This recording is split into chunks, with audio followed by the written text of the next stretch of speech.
યુવાનોને બરબાદ કરી નાખનાર ડ્રગ્સ વિરુદ્ધ મોરબી અપડેટના ડ્રગ્સને ડિલીટ કરી અભિયાનમાં આજે આપણે મોરબી મહાનગરપાલિકાના પ્રથમ કમિશનર સ્વપ્નિલ ખરે સાહેબની મુલાકાત લઈશું. યુવાન અવસ્થા જે છે એ પીરિયડ છે જેમાં આપણે આપણા ભવિષ્ય બાબતે કંઈ કરી શકીએ છીએ, લાઈફમાં આગળ વધી શકીએ છીએ અને જે પણ લોકો લાઈફમાં સક્સેસફુલ થાય છે એ એમને યુવાન અવસ્થામાં જે મહેનત કરી હોય એના બલ ઉપર જ થતું હોય છે.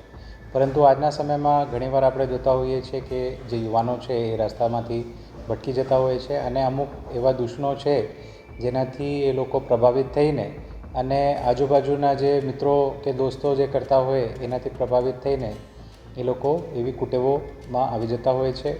તો ડ્રગ્સ ખૂબ જ ખરાબ છે. એનાથી એ તમને કદાચ એક નાનો કિક આપી શકે છે થોડા સમય માટે, પરંતુ લોંગ ટર્મમાં તમારા વિકાસ માટે તમને આગળ વધારવામાં એક ખૂબ જ મોટો અવરોધ છે. તમામ યુવાન મિત્રોને મારી અપીલ છે, વિનંતી છે કે ડ્રગ્સના દૂષણમાં આપ ના ફસાઓ અને ડ્રગ્સને પોતાની લાઈફથી ડિલીટ કરી દો.